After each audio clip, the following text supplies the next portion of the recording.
Okay, hello everyone. Welcome to another fruitful discussion with Mrs. M. So for today, we'll need to discuss about the general qualifications for appointment under Republic Act 8551.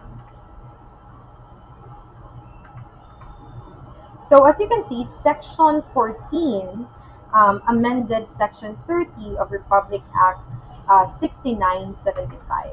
So the first initial requirement needed to be admitted in the PNP organization is that you need to be a citizen of the Philippines.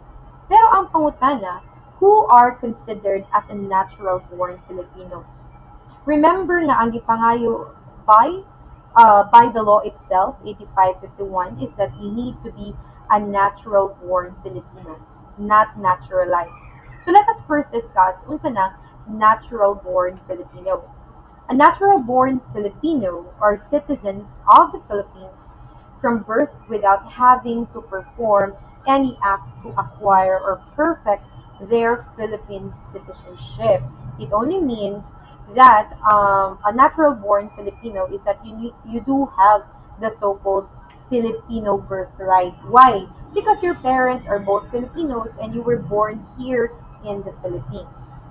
Earlier, I have mentioned that there are two types of Filipino citizenship. Natural-born Filipino, kanina itong discuss, which means that your parents are both Filipinos and you were panganak here in the Philippines. But when we say naturalized Filipino, that is totally different because it means na if you are a naturalized Filipino, therefore, wala jud kay birthright of being a Filipino. You only become you only become rather a Filipino citizen because you applied for it. A very good examples are the foreigners who wanted to become a Filipino. So if they do want, they need to undergo the naturalization process. So again, I will emphasize what is needed by the PNP organization are natural born Filipino. Okay? Next is a next requirement, okay, minimum qualification is that a person of good moral character, okay, or a person with good moral conduct. The question, who are considered with good moral character? So good moral character, you need to remember, this is an ideal state of a person's belief and values that is considered to be most beneficial to the society. It only means that a person is considered to be a good moral conduct or in the state of good moral conduct if a person has not violated the law itself. Okay, no pending cases, no criminal cases, so on and so forth. Normally, the good moral conduct, there is a certificate for that. So you can get a certificate from your barangay. You can also get a certificate of that from the institution where you graduated. Another minimum requirement needed is that must have passed the psychiatric or psychological, another drug test and the physical test to be administered by the Philippine National Police or the NAPOLCOM accredited government hospital for the purpose of determining the applicant's physical and mental health. Yes, it is emphasized here NAPOLCOM because in our previous video, remember that under Republic Act 8551, the PNP is now under the control and administration of the NAPOLCOM. I will emphasize again, the automatic ex officio chairman of the NAPOLCOM, it is the secretary of the DILG. The question is, why is it that a psychiatric examination or psychological examination, even the physical and the drug test, is imperative? Okay, imperative, kinahanglang naa gyud siya to be conducted by the PNP organization during its recruitment process. The reason for that is to ensure that only mentally and physically fit applicants are accepted in the organization. So that is why if you will finish the BS Criminology program and if in God's grace You will pass the board exam dayon. If you will apply, you will really undergo the mandatory psychiatric or the so-called neuro examination, drug test, and physical test. Another requirement, still under Section 14, is that must possess a formal baccalaureate degree from a recognized institution of learning. Remember, under Republic Act 6975, okay, the first law which created the PNP, the minimum requirement, educational requirement, was only 72 units, or equivalent to second year level in college. But since 8551 has professionalized the PNP organization, what happened is that they've also upgraded the educational qualification. So sa karon, dili na pwede madawat ang 72 units, but you need to be a graduate of you need to be a baccalaureate degree holder. Meaning to say, you must be a passer, not passer rather, you must finish a BS or bachelor's program. Okay? One good example for that is BS Criminology because it's a 4-year course. When we say recognized institution, it means that you need to take and finish your baccalaureate degree in a recognized institution by the Commission of Higher Education. Okay? So if it so happened that you took your 4-year course in an institution which is not accredited, recognized by that Commission on Higher Education or CHED, it only means that you will not be qualified to take the exam. I mean to say, you're not qualified to apply in the PNP organization. So just for in case your question, ma'am, so what will happen? Okay, what will happen to my program? Unfortunately, if I took it in an institution which is not recognized, it will not be honored. So it is as if you did not finish a program at all. Sadly, Mona, it's very important that before you enroll, you need to really research. You need to check if the institution that you're planning to take up a 4-year course, whether it's criminology or not, as long as it is a 4-year course, should be again recognized. By what institution? CHED, or Commission in Higher Education. Another must be eligible in accordance with the standards set by the Commission. Your Commission here refers to your NAPOLCOM. Okay, your NAPOLCOM. So you need to remember that aside from the baccalaureate degree, there are also other professional eligibilities that you need to possess in order to apply. It's not enough that you're a Filipino citizen. It's not enough that you do have a good moral character. It's not enough that you have finished your baccalaureate degree or you have passed the psychiatric examination. You need to make sure that when you apply, you do have professional eligibility. Example is your NAPOLCOM if you have passed the NAPOLCOM.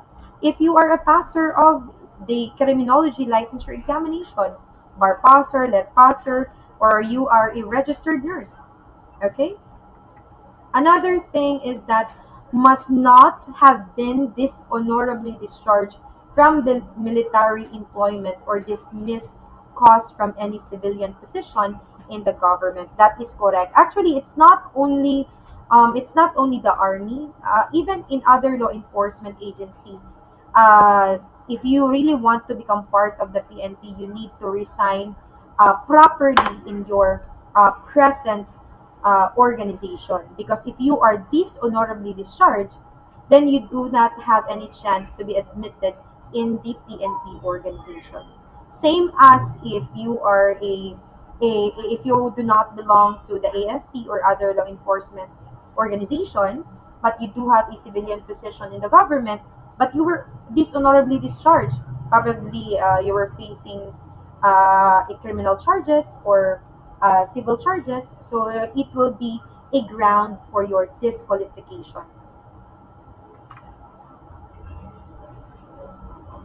Okay. Next requirement is that must have not have been convicted by a final judgment of an offense or crime involving moral turpitude. So Probably you're thinking, ma'am, it is mentioned here not have been convicted by a final judgment. So does it mean that if my case is still pending, okay, pending for trial or pending for the promulgation of judgment, I still qualified? The answer is yes, because it is clearly stipulated under paragraph G of section 14 of Republic Act 8551, as long as your guilt is not yet proven beyond reasonable doubt, okay, you are still qualified to apply in the PNP. But then again, sometimes you will have difficulty. Why? Because the second, under paragraph B of the same section, it mentioned there a person of good moral character. So most likely, if you do have a pending case or your case is ongoing and trial, so probably you will have difficulty in getting, no, getting the good moral certificate. So it creates a problem on that part. So ang pangutana is that what is a crime involving moral turpitude in the Philippines? You need to remember that when you say moral turpitude, it is considered as a criminal offense. Okay, so it is punishable under the revised penal codes. So these involves moral turpitude, is considered wrong or evil by moral standards in addition to being the violation of a state should. So therefore, it is malaensi in nature, evil, wrong in its nature. So moral turpitude examples are the following: adultery, concubinage, rape, arson, evasion of income tax, bigamy, blackmail, bribery, criminal conspiracy, smuggling of illegal drugs, another is embezzlement, extortion, forgery, and even libel. So these are just some of the examples of crimes involving moral turpitude. Okay?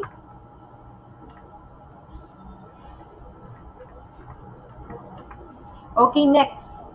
I've mentioned that one example of a crime involving moral turpitude is adultery. Question: who are liable of adultery? Kinsay pwedeng makakamit og adultery? Under Article 333 of the RPC Book 2, adultery is committed by any married woman who shall have sexual intercourse with a man not her husband, and that by the man who has a carnal knowledge of her, knowing to be married. So makita ninyo that kinahanglan for the paramour to be liable also of adultery, kinahanglan nga ang paramour, or in Binisaya laki, must be aware or must have the carnal knowledge nga kanang iyahang ka-relationship is a married woman. Okay? Another thing, another featured example of moral turpitude, okay, is concubinage. Question: who are liable of concubinage? So under Article 334 of the Revised Penal Code Book 2, a husband who shall keep a mistress, bahi in Binisaya, in a conjugal dwelling, meaning to say the wife and the mistress is living in the same house. Okay, both property of pwede po not living together, but as long as the house itself, the dwelling itself, is considered as a conjugal property, then the husband rather, is liable of concubinage. Another thing is that shall have sexual intercourse under any scandalous circumstances with a woman who is not his wife, or shall cohabit with her in any other places, shall be punishable by prison correctional in its minimum and medium period. Yes, you had it correct. You heard it correctly. So, a man, even if the mistress is not kept in a conjugal dwelling, pero the mistress is kept in a certain place, and as if they are living as husband and wife also, still, the man is liable of concubinage. All right. So I hope you have learned something in our discussion today. So please make sure to comment down below your learnings, your reaction, and the summary of our discussion. God bless everybody.